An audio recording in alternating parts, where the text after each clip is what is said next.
টমেটোগুলো দেখুন একদম ফ্রেশ। এগুলো বাড়ির টমেটো। বাড়িতে যেগুলো টমেটো হয় গোবরের সারের, সেগুলো কিন্তু অনেকটাই টক থাকে বাজারের টমেটোর তুলনায়। এই টক থাকার জন্যই এই টমেটো দিয়ে আজ আমি আচার বানিয়ে দেখাবো।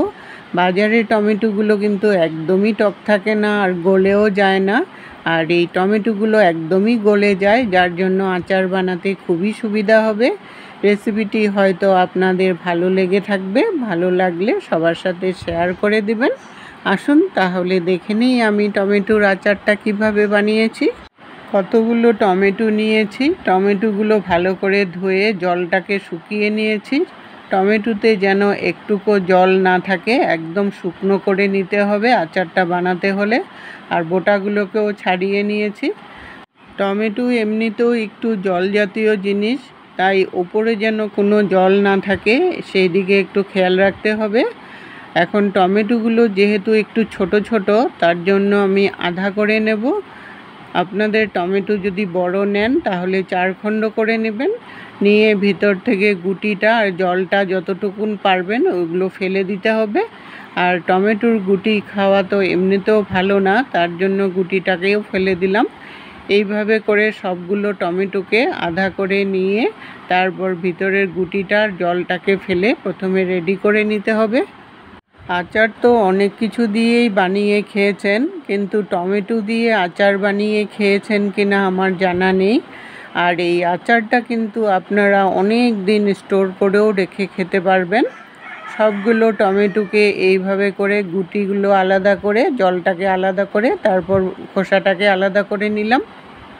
টমেটোর থেকে দেখুন কতটা জল বেরিয়েছে আর গুটিগুলো আলাদা হয়ে গেছে।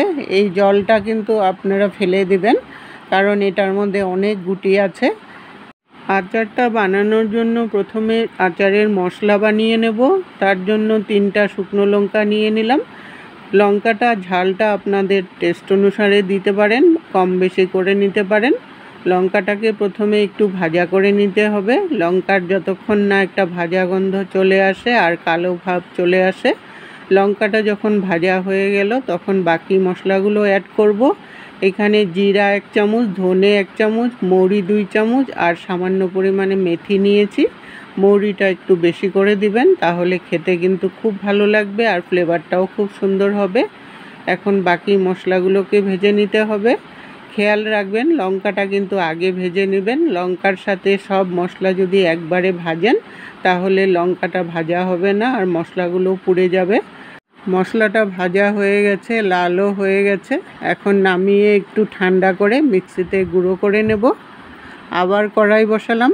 কড়াইতে এখন আমি 5 চামচ পরিমাণ সরষের তেল দিলাম। আচার যেহেতু সরষের তেলেই বানাতে হবে। তেলটা যখন ভালো করে গরম হয়ে গেল তখন এটার মধ্যে 1 চামচ 5 ফোড়ন দিয়ে দিলাম। আচারের মধ্যে 5 ফোড়ন সোমবার দিবেন, খেতে কিন্তু খুব ভালো লাগে আর ফ্লেভারটাও খুব সুন্দর হয়। 5 ফোড়নটা যখন ভাজা হয়ে গেল তখন টমেটোগুলোকে সব দিয়ে দিলাম। টমেটোগুলো সব দিয়ে এখন ভালো করে তেলের সাথে ভালো করে মিশিয়ে নিয়ে তারপর এটার মধ্যে স্বাদ অনুসারে নুন দিয়ে দিলাম আর সামান্য পরিমাণে হলদি পাউডার দিয়ে একটু সময় টমেটোটা একটু ভাজা করে নিয়ে তারপর 5 মিনিটের জন্য ঢাকা দিয়ে দেব। তাহলে টমেটোটার থেকে যেটা জল আছে জলটাও বেরিয়ে যাবে। 5 মিনিট পরে ঢাকনাটাকে উঠিয়ে নিলাম। টমেটোটার থেকে দেখুন কতটা জল বেরিয়ে গেছে। যেহেতু এটা বাড়ির টমেটো তাই জলটা বেশি করেই বের হয়, আর বাজারের টমেটোর থেকে কিন্তু একদমই জল বেরোতে চায় না আর শক্ত শক্তও থাকে। এখন জলটাকে হাই হিটে দিয়ে অনবরত নাড়তে থাকবো আর কিছুটা শুকাতে থাকবো। অনবরত নেড়ে নেড়ে টমেটোর জলটা যখন অনেকটাই শুকিয়ে আসলো তখন এটার মধ্যে আধা কাপের থেকেও কম ভিনিগার দিয়ে দিলাম। এই ভিনিগারটা দেওয়ার জন্য আচারটা কিন্তু অনেক দিন থাকবে। আর টমেটোটা এমনিতেও টক আছে আর ভিনিগার তো অল্প দিতেই হবে, না দিলে আচারটা কিন্তু একদমই থাকবে না। ভিনিগারটা দিয়ে ভালো করে মিশিয়ে নিয়ে তারপর এটার মধ্যে মিষ্টির জন্য 2 চামচ চিনি দিয়ে দিলাম।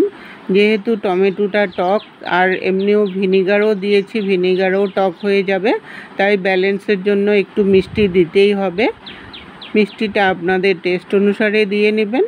টক মিষ্টি ঝাল এই টাইপের হবে আচারটা। চিনিটা দিয়ে ভালো করে মিশিয়ে নেওয়ার পর আচারটা কিন্তু আরেকটু পাতলা হয়ে যাবে, তাই অনবরত নেড়ে নেড়ে জলটাকে এখন আরেকটু শুকাতে হবে। জলটা যখন অনেকটাই শুকিয়ে আসলো তখন এটার মধ্যে আমি হাফ চামচ কাশ্মীরি গুঁড়ো লঙ্কা দিয়ে দিলাম, কালারটা তাহলে খুব সুন্দর হবে।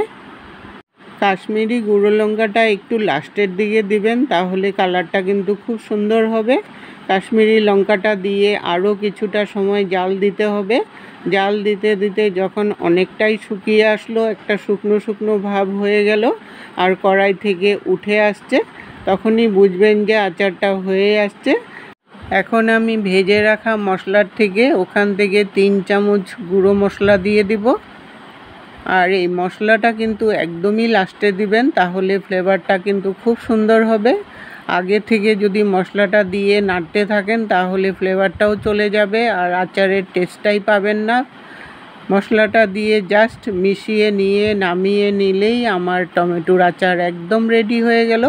রেসিপিটা আপনাদের কেমন লাগলো বন্ধুরা কমেন্ট করে জানাবেন। বাড়িতে একবার হলেও ট্রাই করে দেখবেন। এটা রুটি, ভাত, পরোটা সব কিছুর সাথেই কিন্তু খুব ভালো লাগে। কাচের বোতলে ভরে আপনারা এটা ফ্রিজে রেখে অনেক দিন রেখে খেতে পারবেন।